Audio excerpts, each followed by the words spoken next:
Bom, então, dando continuidade, eu botei aqui alguns elementos de fixação, tá? A gente tem aqui, ó, porca, tá? Parafuso, tá? Tem um outro tipo de porca aqui, tá? Um parafuso menor, certo? Arruelas, tá? Um, um rebite. Esse aqui é um rebite pop, é o tipo de rebite mais comum que a gente usa, tá? Ele é mais fácil de se colocar, tá? E aqui nós temos anéis elásticos, tá? Tem tanto aqui um anel, esse aqui é um anel interno, tá? Então ele vai no furo. Esse aqui é um anel externo, ele vai no eixo, tá certo? Então esses exemplos, né, de elementos de fixação.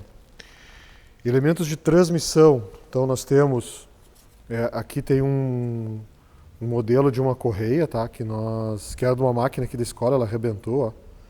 Tá? Isso aqui é uma correia dentada, né? Uma correia sincronizada. Tem alguns carros aí que usam esse tipo de correia, né? No comando de válvula, tá? E uma correia bem parecida com essa daqui, tá? Então aqui, esse aqui é um tipo de correia, então, tá? Correia dentada. Aqui nós temos também a correia dentada, ó. Tá? Essa aqui é um pouco menor, tá? Isso aqui a gente usa muito quando nós precisamos ter movimento sincronizado entre uma parte e outra de uma máquina, tá? Aqui nós temos uma corrente, tá? Corrente também a gente usa quando nós precisamos ter movimento sincronizado, mas a diferença é que no caso da corrente ela pode transmitir uma força bem maior do que a gente consegue transmitir com a correia, tá? Tanto é que a correia no carro, por exemplo, ela está deixando de ser usada. Então aqui, ó, a gente tem uma roda dentada, né, que vai trabalhar aqui, ó, em conjunto com a corrente, e aí tu pode transmitir movimento, então daí, ó, movimento e força, tá? Força, uma força superior ao que a gente conseguiria então com a correia, tá? Aqui nós temos uma correia V, né, uma correia trapezoidal. Depois eu vou fazer ali para vocês um vídeo na máquina mostrando a aplicação dessa correia aqui, tá? Para que vocês consigam visualizar melhor essas diferenças, tá certo? Nós temos aqui então, ó, rodas dentadas, isso aqui eu vou mostrar depois também para vocês. O que diferencia uma roda dentada de uma engrenagem? Uma roda dentada é uma peça única, né? Isso aqui é uma roda dentada. A partir do momento que ela está engrenando com alguma... está trabalhando em conjunto, aí nós temos o engrenamento. Aí a gente trata daí por uma engrenagem. Tá certo? Então, também é uma outra forma de transmitir movimento, né? O engrenamento também consegue transmitir bastante força, tá? Uma coisa que eu quero mostrar para vocês aqui, ó, isso aqui é uma corrente de bicicleta, tá? É que é a coroa da bicicleta, né? Então, ó, trabalha aqui assim, né? Encaixado aqui. Quando troca de marcha, passa para uma outra roda dentada, né? A gente chama de coroa, né? De pinhão, o pessoal chama aí de uma forma mais comum, né? Então, bicicleta e moto é corrente, tá? Não é correia, o pessoal normalmente fala correia, mas é corrente, tá certo? Elementos, então, elásticos. Nós vamos ter aqui, então, molas, né? Essa aqui é uma mola de compressão, tá? Essa daqui é uma mola de tração, tá? Ela vai trabalhar aqui assim, ó, tá? nós vamos ter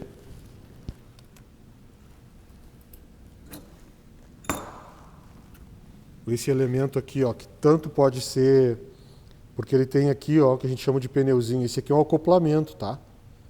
Ele é dos elementos de transmissão. Mas ele também é elástico, porque ele tolera desalinhamentos da máquina. Então, enquanto a máquina está deslocando um lado ou outro, eu posso ter um motor transmitindo um movimento para um outro elemento aqui da máquina, ele tolera desalinhamentos, ó, tá? Estão vendo ali, ó? Ele consegue, ó, eu não preciso ter um alinhamento muito rigoroso aqui, ele consegue absorver esses desalinhamentos, e ele também funciona como um fusível mecânico. Se uma parte da máquina tranca, ele rompe para proteger o motor e não ficar forçando aquela parte da máquina que trancou. Tá? Nós temos os elementos de apoio, né? Nós temos aqui, ó, as buchas que geraram muitas dúvidas, né? Ó, isso aqui é uma bucha, ó, que está suportando o movimento desse eixo aqui, ó. Tá? Então esse eixo ele gira aqui dentro dessa bucha. Tá certo? Claro que são movimentos de baixa rotação, tá? Quando eu tenho movimentos de rotações maiores, aí obrigatoriamente eu vou precisar de rolamentos, tá? Esse aqui é um rolamento de agulha. Esse aqui é um rolamento de esferas, né? Esse aqui é o rolamento mais comum que a gente vai encontrar aí na indústria, tá? É o série 6000, né? Começa com 6 ali a especificação dele. E esse aqui é um rolamento cônico, tá? Um de rolo cônico, tá? Suporta, ele pode ser um rolamento misto, né? Porque ele suporta tanto esforços axiais, né? Quanto esforços radiais. O rolamento de esfera, ele não suporta esforços axiais, no sentido do eixo. Por quê? Porque ele quebra, ele rompe as pistas nesse ponto de contato com as esferas. Tá? Aqui nós temos um outro exemplo de bucha. Ó. Essa aqui é uma bucha espaçadora. A gente monta ela no lugar aqui, ó, para montar uma ferramenta. Isso daqui é um eixo de uma fresadora, uma máquina de corte, tá? Nós temos uma série de buchas aqui, ó, para montar ferramentas diferentes.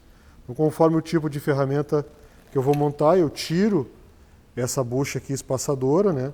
Fico só com essas aqui, ou eu tiro uma dessas outras e coloco de volta essa aqui, tá? Notem que ela entra bem justo, tá?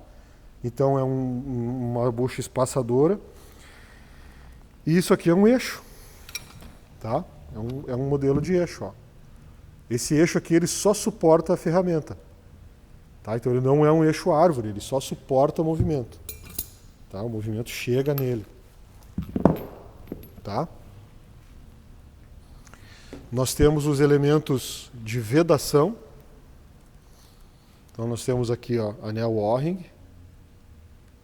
Esse aqui tem um perfil grosso, né?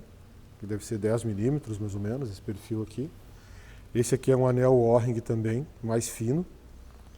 Esse deve ser 3 milímetros, 1/8 por aí, tá?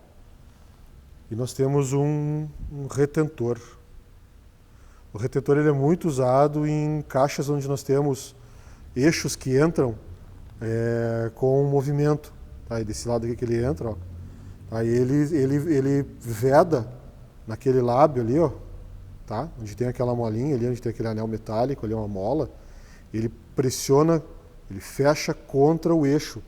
Aqui dentro pode trabalhar um eixo, né? Aqui, ó.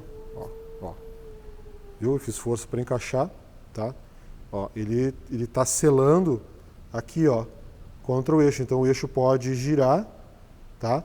Que o fluido que tiver aqui dentro, nessa parte aqui, o óleo que tiver aqui dentro, ele não vai vazar, porque ele também ajuda a fazer pressão contra o lábio, que é essa parte aqui onde está a mola, né? Contra o lábio e contra o eixo, ajudando a manter essa vedação aqui, tá certo? Então nós temos aqui um retentor que é também um elemento de vedação.